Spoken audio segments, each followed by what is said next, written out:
My name is Willem and I'm an engineer working on group activities. I'll be joined by Mia to talk about how you can build great spatial SharePlay apps.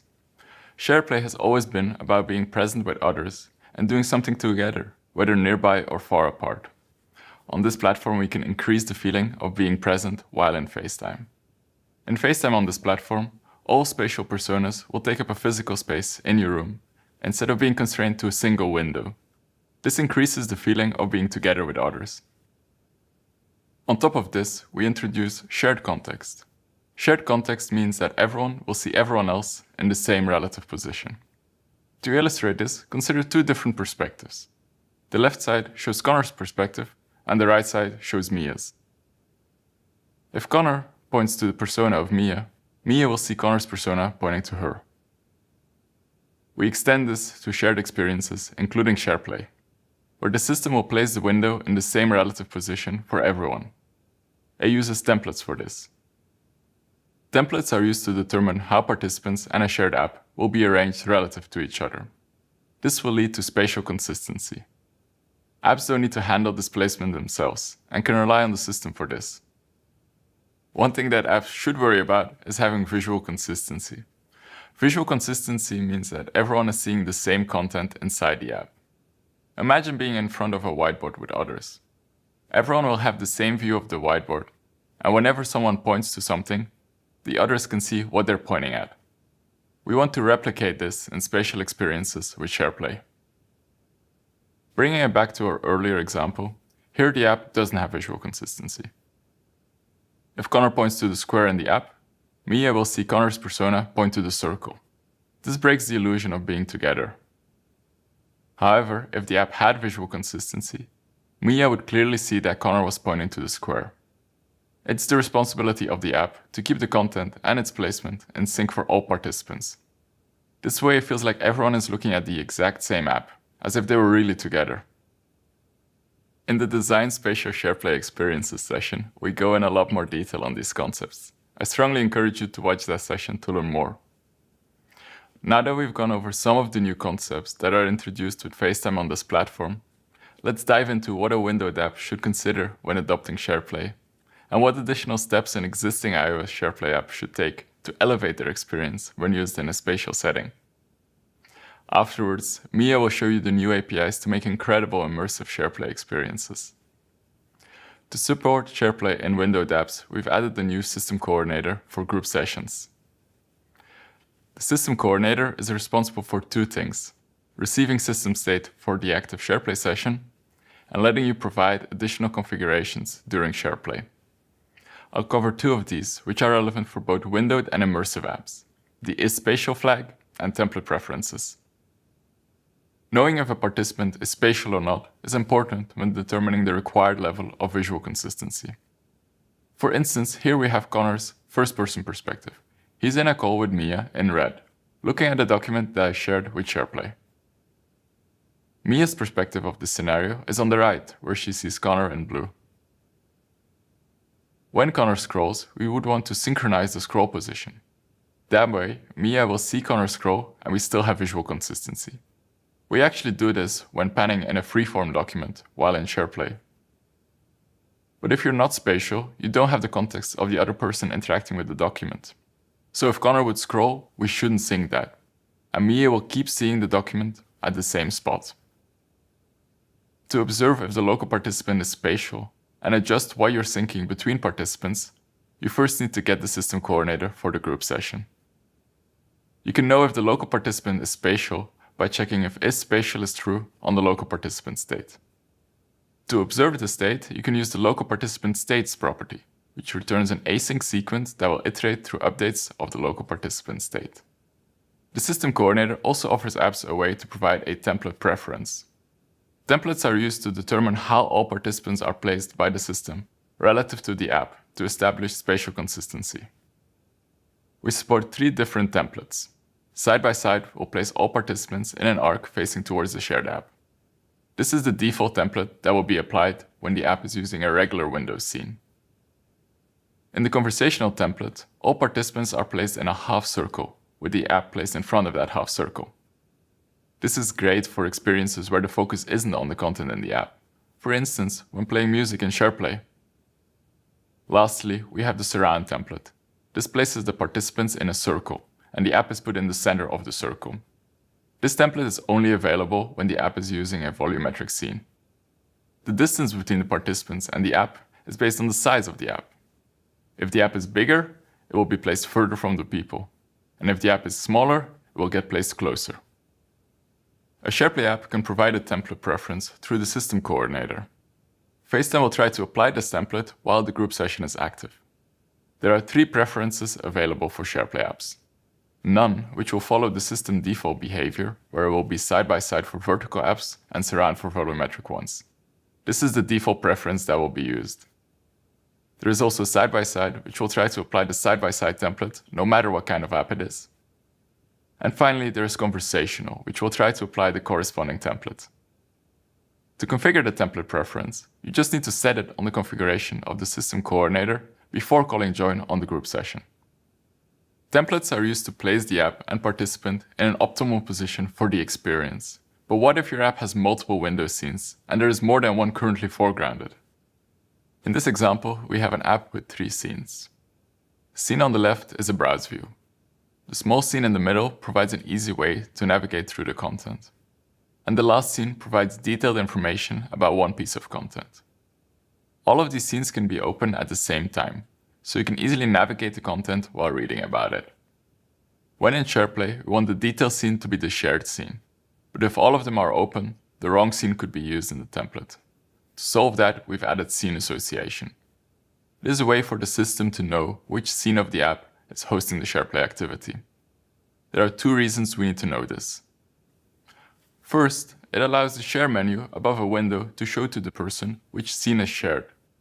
This is a helpful indicator when there are multiple windows open, and will help prevent possible embarrassing situations where someone was accidentally interacting with a shared window without realizing it. More importantly, however, it determines which window scene will be used with the template. If your app is a single scene app, you don't need to worry about this. Since there's only ever one scene possible, we will automatically associate that scene with the group session. However, multi-scene apps will need to consider this when adopting SharePlay. If not adopted, a random open scene will be selected, and it might not be the right one. Let's go over how you can adopt scene association. We'll start by looking at what happens for the person who started the SharePlay activity. When the group activity gets activated, we will go through each of the scenes and check which scene can handle this. We do that by evaluating the scene activation conditions against the activity identifier of the group activity. Scene activation conditions consist of 2 checks, can and prefers. Can indicates that the scene could potentially handle it, while prefers will help direct it to a scene that is more ideally suited for it. So we'll start by checking the scene on the left to see if it can or prefers to handle the activity identifier. It can but doesn't prefer. Next, we'll check the middle scene, which can't. Finally, we'll check the last scene, which both can and prefers. Since the last scene can and is the preferred one, we'll associate it with the group session. If no scene could handle the identifier, we will launch a new window scene. This is great if your SharePlay experience requires its own scene to work in. If multiple scenes can handle and none prefer, then one of those scenes will be randomly picked.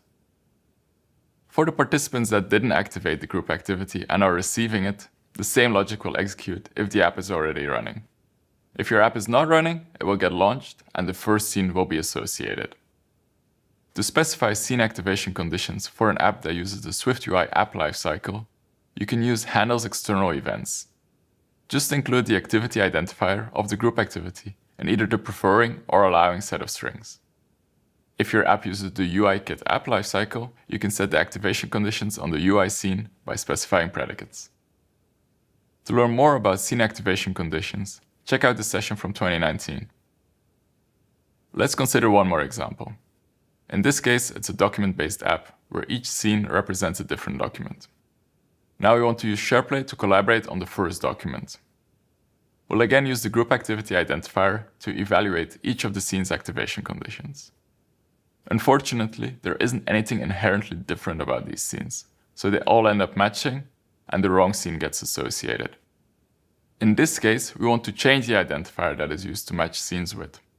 To accomplish this, we've added scene association behavior. This allows an app to provide an identifier that will be used to find the right scene. Going back to our example, we could use a unique identifier of each document that all participants agree on. We'll then use that identifier to find the right scene. If we evaluate the scenes now, we can easily configure the scene activation conditions so only the first scene is matched, and we'll end up with the right scene association. You can specify the identifier that will be used by setting the scene association behavior on the metadata of your group activity. Keep in mind that the same identifier will be used for all other participants that join the SharePlay session, so you want to use something that everyone will agree on. We support 3 types of scene association behavior. Default is the behavior we looked at first, where the identifier that is used to associate the scene will be the group activity identifier. As the name indicates, this is a default behavior if you don't explicitly specify one. Content behavior allows you to specify a custom identifier. This is meant for apps where each of the scenes will show different content and the group activity is tied to that content. Finally, we offer the none behavior. The none behavior will disable scene association. This means that no scene will be associated, so the person won't see the shared banner above any of the scenes of your app. It also means that spatial consistency is broken. This should only be used in specific cases, such as immersive apps that don't need an additional scene, or in cases where the content that is displayed in the scene is different for each participant in the SharePlay session. Sometimes you might need to know what scene a group session is associated with. This might happen if multiple scenes could potentially be selected for scene association. To get this information, we exposed a new property on the group session called Scene Session Identifier. This property will include the identifier of the scene session that was associated with the group session. Scene association is crucial to build great SharePlay experiences, so definitely apply it if you have an app that supports multiple scenes. Finally, let's talk about SharePlay from the Share menu. When in FaceTime, every window has a Share banner above it. As we just saw, it will indicate which scene is shared while in SharePlay. But it's also useful when not in SharePlay. When a scene is not shared, it will show different ways that that scene can be shared. One option is to simply share the window. Everyone else will see a non-interactive video feed of the window. This works out of the box for all apps. A SharePlay app can take this further, however. By exposing a group activity that is relevant to the current content of the window, it will get surfaced in that menu. This is a great way to improve the discoverability of your SharePlay activity and can also remove the need to have a dedicated SharePlay button in your app's UI. The way an app exposes the group activity is done through the same way as starting SharePlay via AirDrop. In iOS 17, you can start SharePlay via AirDrop by having a SharePlay app open. To fetch the group activity, the system goes through the UI responder chain of the scene that is being shown and tries to find a group activity that is specified in the activity items configuration of one of the responders. That way you can just set the group activity on the activity items configuration of a view controller that is showing SharePlayable content, and it will get picked up automatically. To configure the activity items configuration, you start by creating the activity that can be activated. Next, you'll create an item provider and register the group activity on it. You then initialize the UI activity items configuration with the item provider. Finally, you'll need to make sure that the configuration exposes the right metadata, since that is what will be presented in the Share menu. To do that, you can use the metadata provider on UI activity items configuration and provide an LP link metadata object for the link presentation metadata key. The title and image provider will be used in the Share menu. All of this will also work if you use your own class that conforms to UI activity items configuration reading. I just covered what you will need to consider when building Windows SharePlay experiences for this platform. Mia, can you walk us through how to build shared experiences for immersive apps? No problem, William. Now let's check out how SharePlay works for immersive apps. On this platform, we can easily create immersive experiences using Immersive Space. Immersive Space is a special thing that allows an app to make its content go beyond boundaries with different immersion styles. When the app opens an immersive space, the system backgrounds all other apps, and people can be fully focused in the unbounded world of this app. You can check out this session to learn more about immersive space and immersion styles. During FaceTime, you can launch an immersive space at any time. When you are in a private immersive space, you are in your own private world, and you break shared contacts with everyone else. Because of this, the system will hide other people for you, and they will see you as your contact photo, which indicates you are not with them right now. Everyone can still communicate by audio. But come on, we don't want to be alone in FaceTime. Let's share the magical moments in the immersive world. I have got many great ideas of immersive experiences which I would love to share with my friend. For example, it could be a group activity like this, hanging out in outer space and exploring our beautiful planet together. To accomplish this, our shared app needs to configure a group immersive space that can be shared with everyone. In the configuration of the system coordinator, you can find the supports group immersive space flag. By enabling it, the app tells the system that immersive space in this app is meant to be shared and wants to support immersive group activities. When people join a group session that has this flag enabled, their immersive space will become a group immersive space.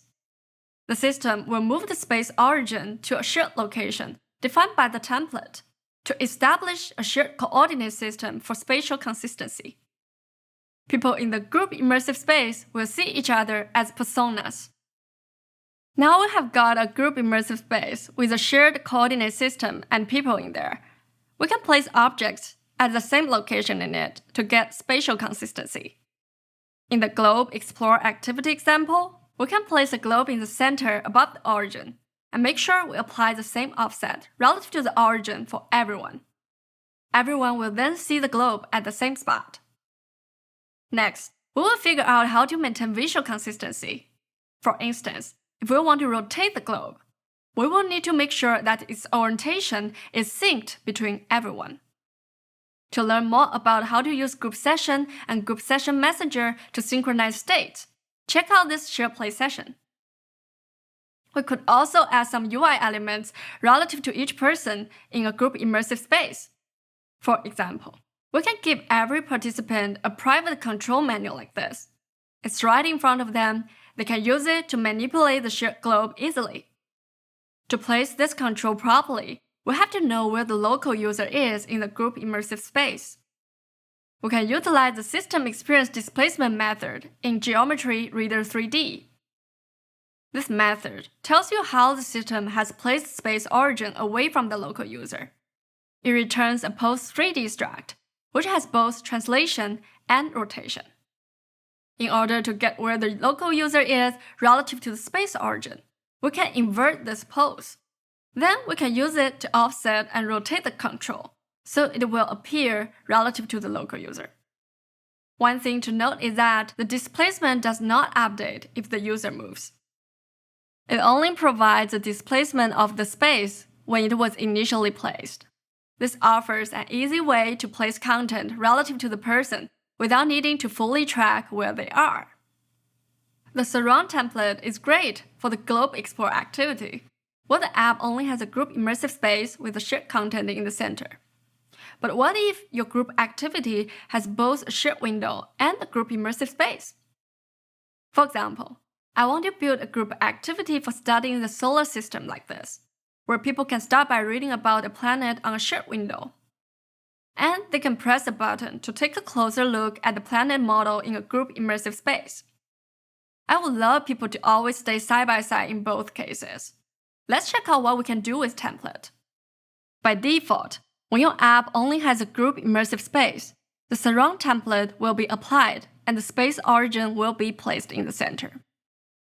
The same layout is applied when your app also has a shared volumetric scene.